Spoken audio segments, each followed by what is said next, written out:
Bom dia, gente. Bom essa música, né? Para cada um de vocês que dormiu uma hora a menos, a música para alegrar o coração, faz bem. Quero começar essa manhã lendo um texto em Lucas capítulo 10, versículo 1 e 2. E é quando Jesus envia os seus discípulos, né? Jesus envia discípulos para pregarem. E ontem a gente teve uma experiência aqui com adolescentes indo numa outra comunidade aqui. E acho que essa deve ser a nossa postura como igreja, de enviar pessoas. E a igreja precisa ser assim. Precisa sair da zona de conforto, precisa ir de encontro à comunidade. Mas diz o texto em Lucas capítulo 10, versículo 1 e 2... Depois disso, o Senhor designou outros 72 e os enviou, de dois em dois, adiante dele, a todas as cidades e lugares por onde ele estava prestes a ir.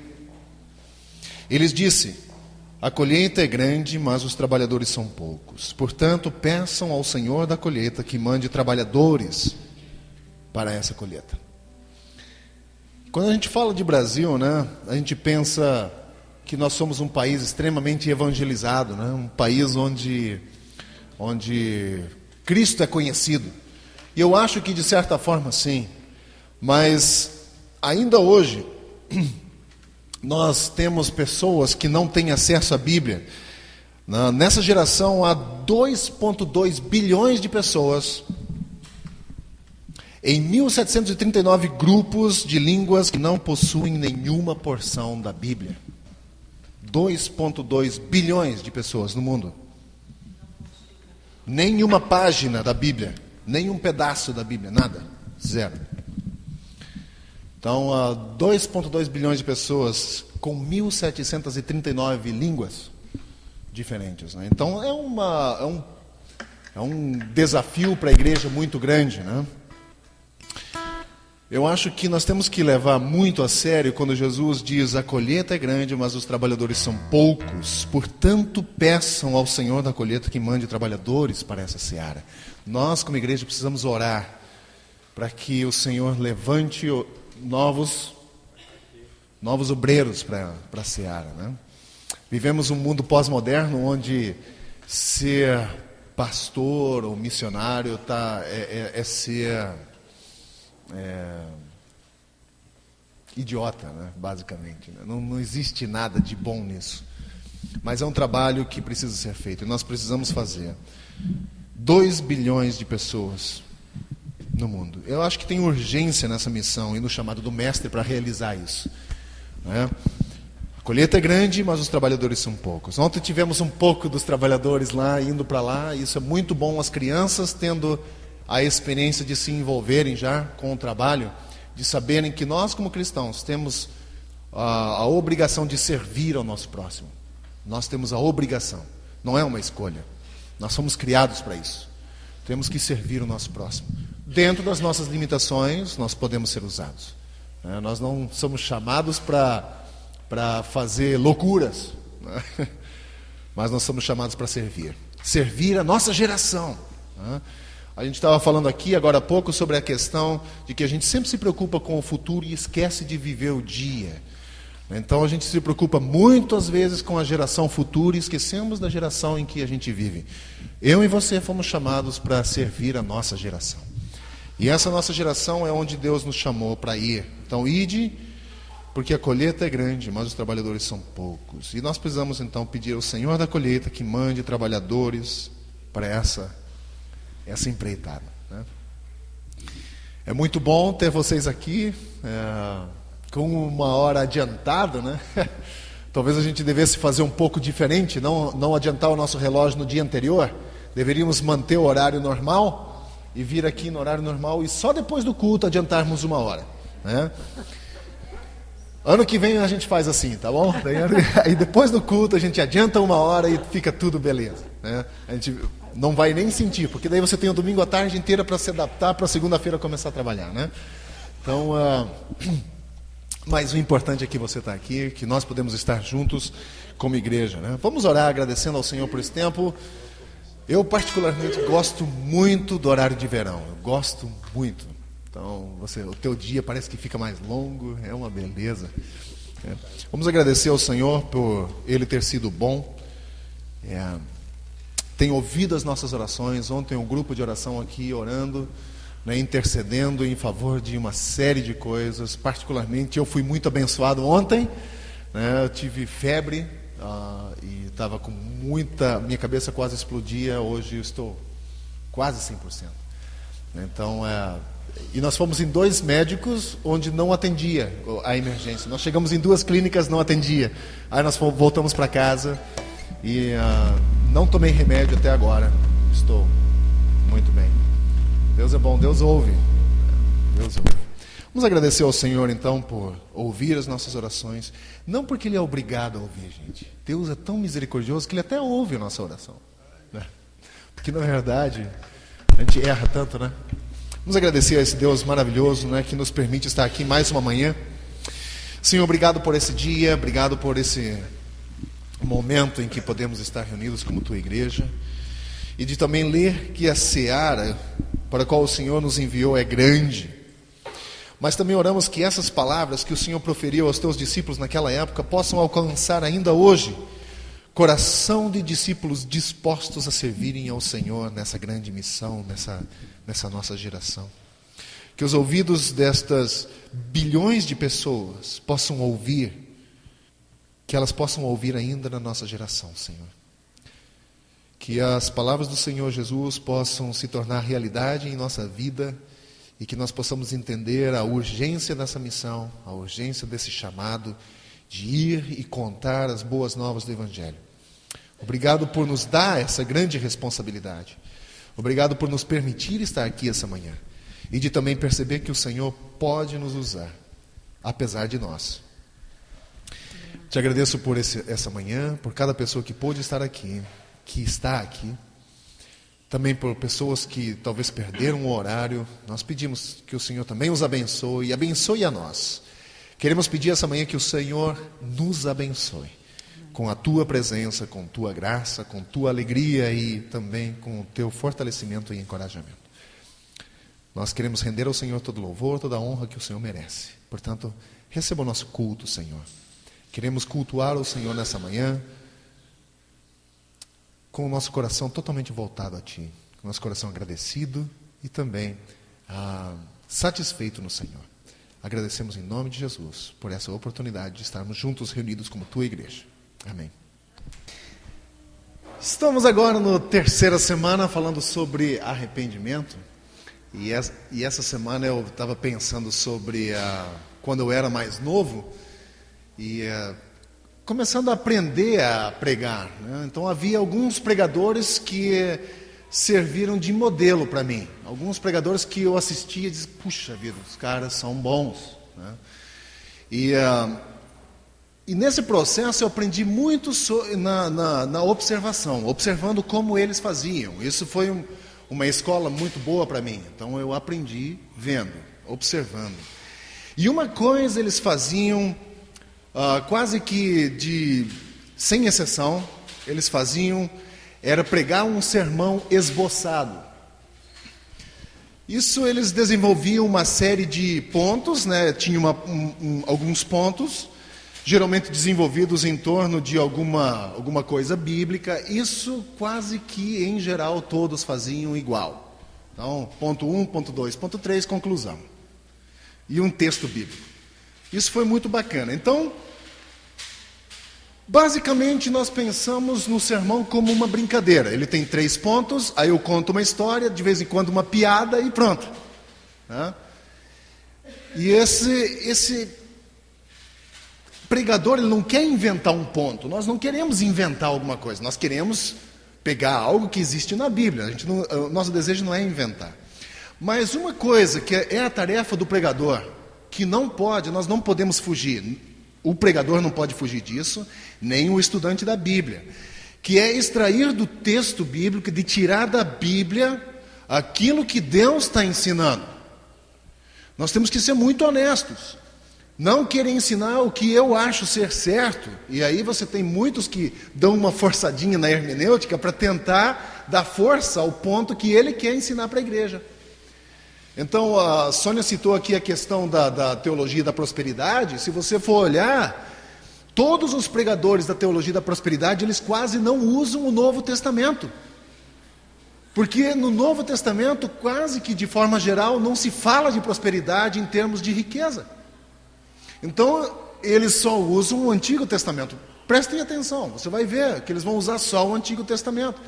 Porque é um processo gradual, Deus está ensinando ao povo, naquela época que só entendia a questão dinheiro e tal, como bênção, para ensinar uma verdade espiritual que vinha acontecer depois no Novo Testamento. Então, prosperidade existe, mas ela não é dinheiro só. Ela é bênção de Deus, ela é paz com Deus, paz com os outros. É um pacote que inclui também dinheiro. Mas, basicamente, o pregador precisa ensinar ou extrair da Bíblia aquilo que Deus está ensinando aqui. A segunda coisa, nós devemos pegar o texto bíblico e trazê-lo para o nosso dia. Nós precisamos aplicar, fazer sentido na minha vida. Hoje, o que Cristo quis dizer quando ide, vai lá, para os 70 que eu li antes aqui, enviou ele e disse, vai lá e ore para que o Senhor da Seara mande obreiros. O que ele quis dizer com isso? O que isso significa para nós hoje? O que é essa Seara? Então nós precisamos fazer sentido. E parece-me que essa foi a abordagem de João em Lucas 3. Eu estou convencido que o ponto principal de João, ali em Lucas 3, o ponto principal da mensagem dele, sem dúvida nenhuma, era o verdadeiro arrependimento. E esse era o que ele trava, o verdadeiro arrependimento. E ele fala sobre o arrependimento. E nós vimos aqui semana passada, aliás, as outras semanas que se passaram, que a mensagem dele é sobre arrependimento. Nossa mensagem deve ser sobre arrependimento. É uma mensagem difícil, é uma mensagem dura, mas ela confronta o homem com o seu pecado. Precisa acontecer. Vocês já ouviram falar naquela igreja 666 que existe aí? Existem vários carros com o 666 atrás? Pois é uma igreja que nasceu, eu acho, se eu não me engano, em Costa Rica, mas é num país latino aí. O autor dessa igreja, o que fundou essa igreja, ele se auto-intitula Jesus Cristo Homem. Ele é o Jesus Cristo Homem. Né? E basicamente a igreja dele diz assim, não existe pecado. O pecado é uma invenção da igreja. Então você pode vir na nossa igreja, você é gay, pode vir e continua gay. Você é um traidor do teu cônjuge, pode vir e permaneça assim. Aqui você é bem aceito. Deus ama você do jeito que você é, não precisa mudar nada. Isso vai de encontro que a Bíblia ensina sobre o arrependimento. Arrependimento choca o homem com o seu pecado e diz, se não acontecer, está fora. Como diz o Gilson, perdeu. Perdeu mesmo. Perdeu o bonde e perdeu a entrada. E os apóstolos pregaram sobre arrependimento, Jesus pregou sobre o arrependimento, e não há vida espiritual, não há vida eterna sem arrependimento. E é por isso que Atos 17:30 diz assim, Deus ordena a todos os homens, em todos os lugares, que se arrependam. Atos 17:30. A todos os homens, em todos os lugares, que se arrependam. E aí? Pode vir, não tem problema, está tudo tranquilo. Blasfêmia, é blasfemo, não é o que a Bíblia ensina. Esse é o Evangelho. A mensagem é que Deus vai perdoar todos os pecados do pecador. Essa é a boa notícia. Deus vem para perdoar os seus pecados. Esse é o Evangelho. Mas para ter os pecados perdoados é preciso de arrependimento. E assim, nós chegamos a algumas ideias do que é o verdadeiro arrependimento. Nós vimos, semana passada e retrasada também, que o verdadeiro arrependimento aceita a responsabilidade pelo pecado. Ele não coloca a culpa no outro, mas ele diz, eu errei, eu que melei com Deus. Segunda coisa, ele reconhece que o pecado tem consequências. Nós não vamos sair ilesos achando que o nosso pecado não tem consequência nenhuma. Tem alguns pecados que são mais graves, outros menos graves, no sentido de ter uma consequência maior. Também nós vimos que o verdadeiro arrependimento não confia em boas obras, como no caso dessas pessoas que iam para se batizar achando que ficariam bem com Deus se batizando. Então não confia em boas obras. Também o verdadeiro arrependimento não depende de conexões familiares, ou seja, a fé não é passado para nossos filhos como uma forma de herança. Eles não têm o direito à salvação só porque nós somos. Eles precisam ter essa experiência. Se o teu pai foi cristão piedoso, verdadeiro, se os teus pais foram, não significa que você já entrou por causa deles. Você precisa ter a sua experiência. E vimos então que na semana passada, que o verdadeiro arrependimento, ele sempre se expressa em transformação espiritual. Sempre. Tem que haver uma transformação. A evidência do arrependimento, ele sempre é visível. Sempre. Nas nossas ações, nas nossas atitudes, e isso é diferente da adoração. É muito diferente. Por exemplo, nós cantamos muitas músicas aqui hoje, essa manhã. Todos nós cantamos. Cantamos algumas mais legais, outras que talvez você não goste tanto, e todos nós tínhamos um grau diferente de adoração. Todos nós. Mas qual era? Não tem como saber, porque está lá dentro. Eu não posso olhar no seu coração e saber o grau da adoração com que vocês cantaram essa manhã. Alguns de vocês cantam nada. Alguns de vocês são desafinados. Alguns de vocês têm uma voz fenomenal. Mas o culto acontece quando nós amamos a Deus. Não é quando eu canto bem afinado, é quando nós amamos a Deus. E então o povo aqui procura João e diz: que tipo de fruto Deus procura? Lembra de domingo passado nós falamos sobre a questão do povo que chegou. E aí, o que a gente faz? Aí ele diz: tem 2 túnicas, dá uma. Aí os outros: e nós o que fazemos? Não cobre preços abusivos. Ele falando sobre os cobradores de impostos. E os soldados chegaram: e nós o que devemos fazer? Ele diz: não faça com que ganhe dinheiro. Ou seja, a primeira coisa, ele diz: não cobre ou fique coagindo as pessoas, né? Falando: eu vi o que você fez, então você me dá uma grana para eu ficar calado. Não faça isso, esteja satisfeito com o teu salário. Basicamente o que João está dizendo é: o verdadeiro arrependimento aqui é exteriorizado com amor ao próximo. É a forma com que você ama o teu próximo. Como nós podemos demonstrar que o nosso arrependimento é real? Isso muda a maneira como nós vivemos, a maneira como eu vivo e tudo mais. Você pode me dizer: eu me arrependi. E nós não podemos questionar isso, mas uma coisa pode ser questionada: essas são as suas atitudes, é a forma com que eu amo o meu próximo.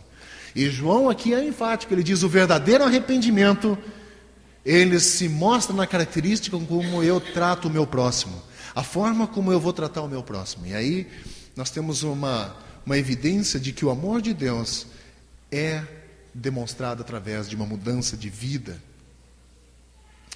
E aí nós chegamos ao nosso sexto ponto, o sexto princípio que João nos ensina aqui essa manhã, que é: o verdadeiro arrependimento reconhece... isso já foi. O verdadeiro reconhece e confessa o verdadeiro Messias. Desculpa, Cláudio, eu achei que o Cláudio tinha voltado. Verdadeiro arrependimento reconhece e aceita o verdadeiro Messias. Agora João faz uma coisa diferente aqui no sermão dele, ou na forma de se comunicar com aquele povo. Primeiro o povo chega e diz: mas o que é que a gente deve fazer? Ele diz: dá uma túnica, não cobra demais, você seja satisfeito com o teu salário. E nesse momento, aqui no versículo 15 a 17, que a gente vai ler agora, João muda um pouco o foco. Se você tem sua Bíblia aí, abra comigo então, Lucas capítulo 3, versículo 15 a 17. Vamos ler esses versículos essa manhã. Não tenho lá projetado, portanto você vai ter que abrir uma Bíblia aí. Se você não tem, temos lá do lado aqui, você pode pegar uma Bíblia lá. Então, Lucas capítulo 3, versículo 15, diz o seguinte: o povo estava em grande expectativa, isso logo depois que João terminou de falar aquele negócio lá, questionando em seus corações se acaso João não seria o Cristo. Mas João respondeu a todos: eu os batizo com água, mas virá alguém mais poderoso do que eu, tanto que não sou digno nem de desamarrar as correias de suas sandálias. Ele os batizará com o Espírito Santo e com o fogo. Ele traz a pá em sua mão, a fim de limpar a sua eira e juntar o trigo em seu celeiro, mas queimará a palha com o fogo que nunca se apaga. João deixa de lado agora aqui 5 coisas que a gente viu anteriormente, que estão falando de pecado. E ele volta agora, o foco dele, para o único que pode salvar. Essa semana a gente estava andando, eu e Raquel, e a gente viu um adesivo num carro, que estava escrito o nome da pessoa: somente fulano salva. Eu achei aquilo tão engraçado, né? Por exemplo, somente Gilson salva. O que ele quer dizer com isso, né? Salva do quê? Será que é uma forma de protesto? É uma forma... Eu não sei, não entendi nada, porque era só aquela frase, então cabe várias interpretações aí, não dá para tirar uma conclusão única. A gente não sabe do que ele está falando, mas pareceu assim tão estranho, né? Somente salva. Eu disse, puxa vida, que interessante. Foi o que eu senti à primeira vista, mas eu não sei o que ele quis dizer com aquilo, né? Então realmente a gente não sabe. Em só uma frase nós não podemos tirar nenhuma conclusão única, né? Mas que a mim pareceu bastante petulante. Eu falei, puxa, ele é bem arrogante, que só ele pode, né, salvar. Uau. João diz: eu posso batizar vocês, mas eu não posso dar o Espírito a vocês. Eu posso jogar vocês aqui dentro dessa água, mas eu não posso jogar vocês para dentro do Espírito. Isso eu não posso fazer. É algo sobrenatural, é algo que foge de mim. Não consigo. Vai além de mim. Não importa que tipo de arrependimento uma pessoa teve. Não importa. Pode até parecer tão legal, pode até parecer tão quebrantado. Não importa. Mas não haverá salvação a menos que haja confiança na pessoa e obra de Jesus Cristo. Gente, nós podemos chegar até o 5º passo. Nós podemos reconhecer de que não devemos confiar nas boas obras, ou não devemos depender de conexões familiares. Nós podemos chegar até o 5º ponto. Se pararmos lá, estamos tão vazios quando nós começamos. Porque falta o mais importante. Porque o que é o mais importante é que Jesus somente salva. Essa é a pedra angular de todo o Evangelho. E ele prega o arrependimento o tempo todo, mas depois muda o seu ponto em direção ao Messias. Olha só o que diz o versículo 15: o povo estava em grande expectativa. Não leia muito rápido esse texto, essa frase, não leia muito rápido. O povo estava em grande expectativa. Sabe o que isso significa? Eles estavam esperando há muito tempo esse Messias que havia sido prometido, há muito tempo. Eles ouviram dos pais, que ouviram dos pais deles, que ouviram dos profetas, que leram no texto. Na verdade, quando eles liam Gênesis, eles viam já a promessa messiânica em 3,15, dizendo que a semente da mulher esmagaria a cabeça de Satanás, que feriria o seu calcanhar. Já tem uma promessa messiânica lá em Gênesis. Eles também, se olhassem para Abraão, veriam que existe uma promessa lá da semente de Abraão que viria e seria o Redentor. Também, se eles lessem a história de Davi, eles veriam a promessa a Davi dizendo de um rei que viria e estabeleceria o reino eterno.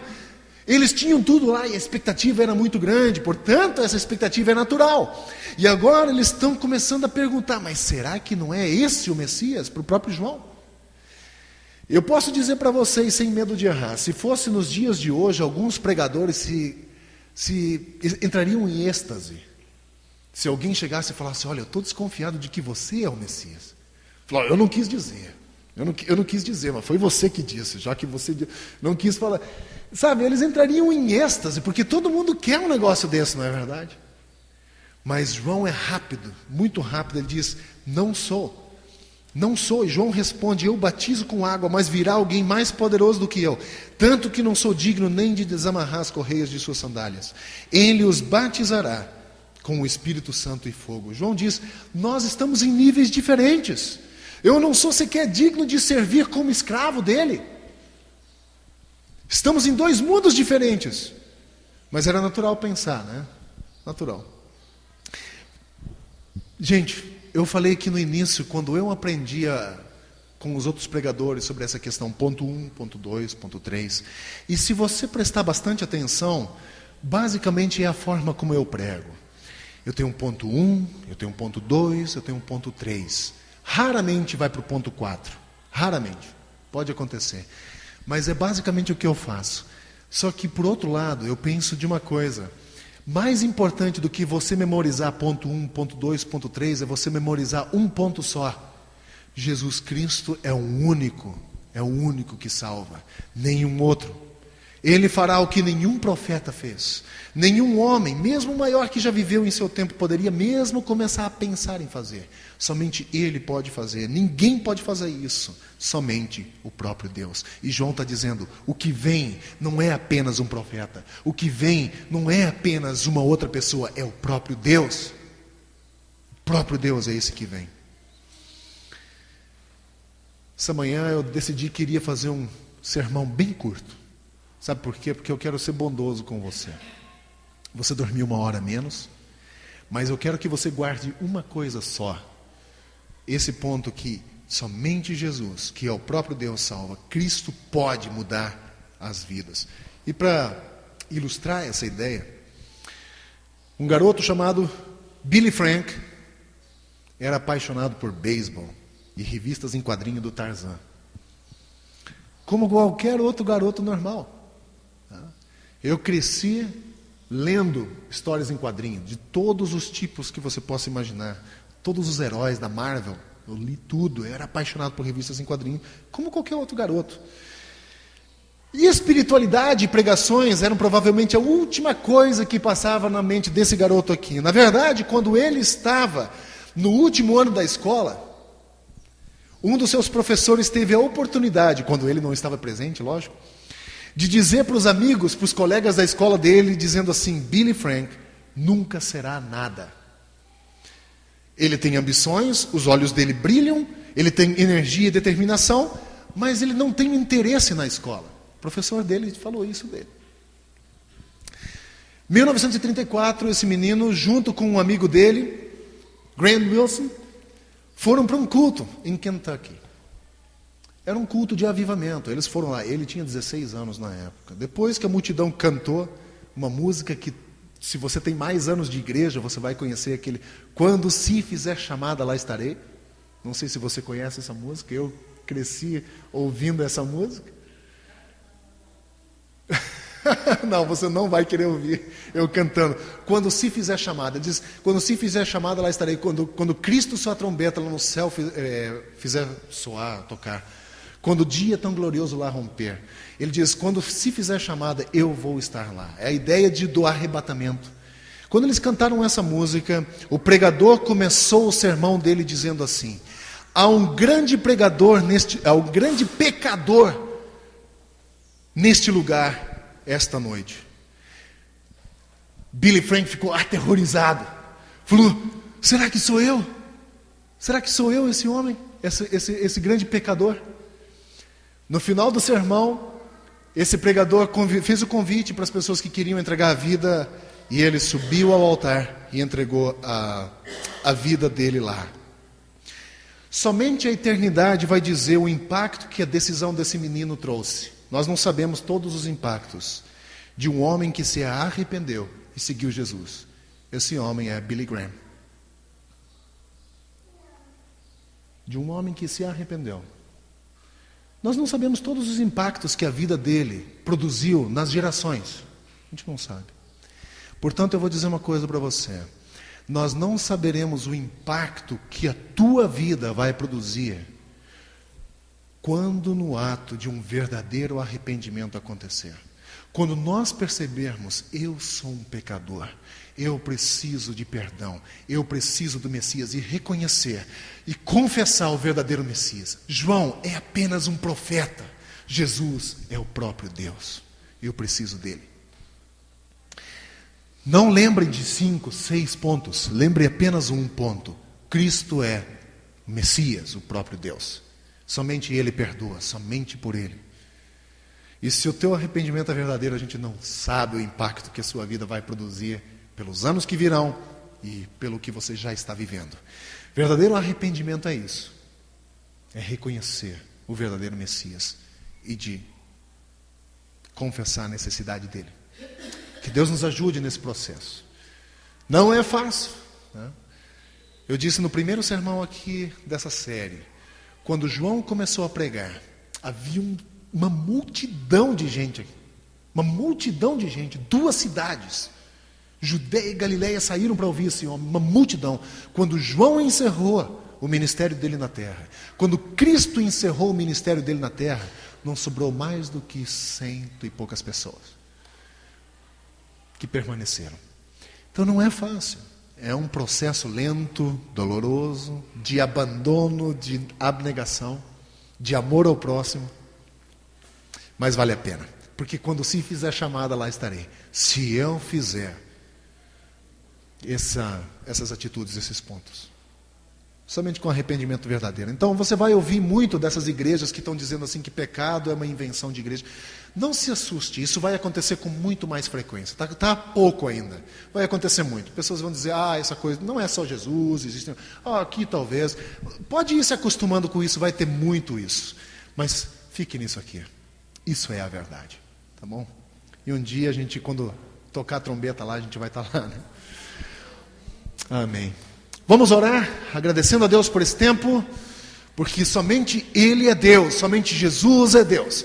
Não há nome debaixo do céu, na terra, ou debaixo da terra, ou de cima do céu, dado entre os homens, pelos quais podemos ser salvos. Somente Jesus.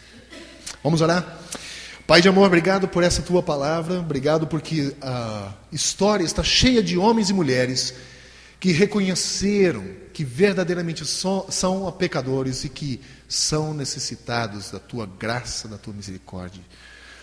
E nessa manhã nós reconhecemos que somente Tu és Deus, Tu és o próprio Deus, e que veio a esse mundo para nos trazer mais uma boa notícia de que o Senhor perdoa pecados.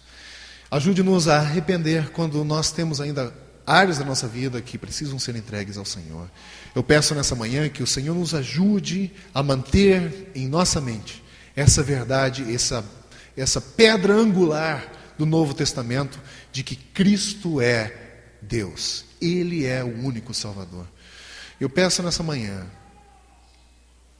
que o Senhor nos abençoe com a tua constante ministração, que o Senhor nos revele pecados em nossa vida, dos quais talvez a gente nem tome conta, ou às vezes a gente nem saiba que cometeu. O próprio Davi orou assim, diz, perdoe-me também daqueles pecados que me são ocultos, aqueles que eu cometo e nem percebo, que o Teu Espírito tenha liberdade em nossa vida, para também nos revelar esses pecados. Deus, em nome de Jesus eu peço que o Senhor faça uma revista em nossa vida, e que se exista algo mal em nós, que o Senhor nos quebrante, que o Senhor traga à nossa mente áreas que precisam ser abandonadas, que precisam ser confessados, que precisam realmente da Tua intervenção. E eu peço que o Teu Espírito, esse fogo do Senhor, possa nos purificar assim como o fogo purifica o ouro. Purifica-nos, Senhor, com o Teu Espírito. Eu peço que a graça do Senhor Jesus, o amor de Deus o Pai, a comunhão e consolação do Espírito Santo sejam conosco hoje e sempre. Oramos assim, agradecidos em nome de Cristo. Amém. Amém. Deus abençoe vocês. Tenham um ótimo domingo. Você ainda tem algumas horas para acostumar com o horário de verão, para acordar mais cedo amanhã. Sim.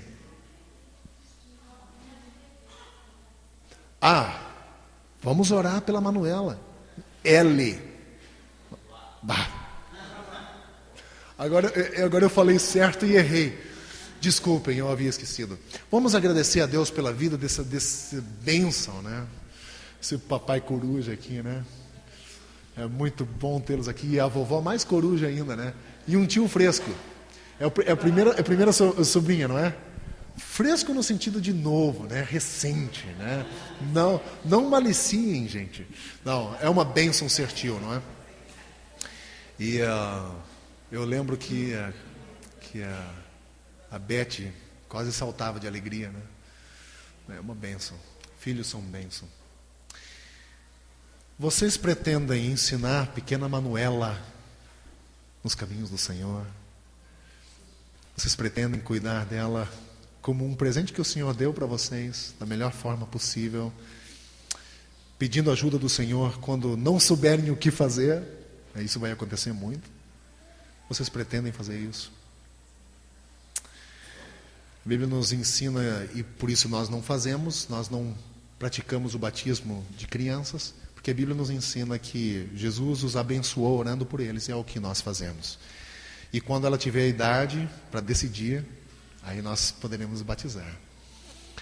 Mas Manuela veio, e olha o sorriso dela. A Manuela veio para abençoar a vida não somente desse casal, não somente da vida da avó e do avô, não somente a vida do tio, mas a vida da comunidade inteira. Nós temos uma responsabilidade como igreja de orar por ela, orar pelo casal, e de também, de vez em quando, ir lá, né, ver o que nós podemos ajudar. Né? E ela continua sorrindo. Eu não sei se é algo... Né? Mas, como igreja, nós queremos oferecer a vocês essa família. Nós queremos dizer que estamos aqui para vocês. E nós queremos orar por vocês, permanecer orando por vocês, apoiando vocês no que vocês precisarem. Contem com a gente. Quero orar por vocês nessa manhã, abençoando a vida da pequena Manuela e da bênção que ela já está sendo na vida de vocês, né? Querido Deus, nós agradecemos pela vida da pequena Manuela. Nós pedimos essa manhã, Senhor, que o Senhor a ensine, que o Senhor possa trazer ela no crescimento forte do corpo dela. E nós pedimos, Pai, que o Senhor a guarde desse mundo que é tão frio e tão cruel, que o Senhor a guarde aquecida em seus braços, que o Senhor faça ela crescer abençoada pelo Senhor, com uma família que mostre amor por ela e mostre também amor uns pelos outros, onde ela possa ter uma família extremamente equilibrada, onde ela possa crescer saudável emocionalmente, fisicamente e espiritualmente.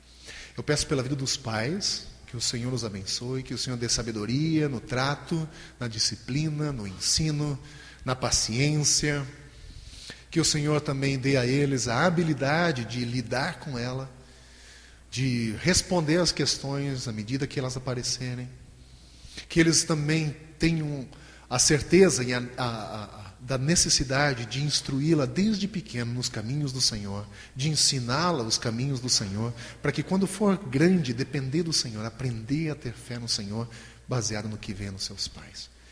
Eu peço que o Senhor abençoe essa família, eu peço que o Senhor abençoe a pequena Manuela, para a glória do Teu nome, que ela possa crescer e ser uma mulher que vai fazer a diferença aqui nessa cidade.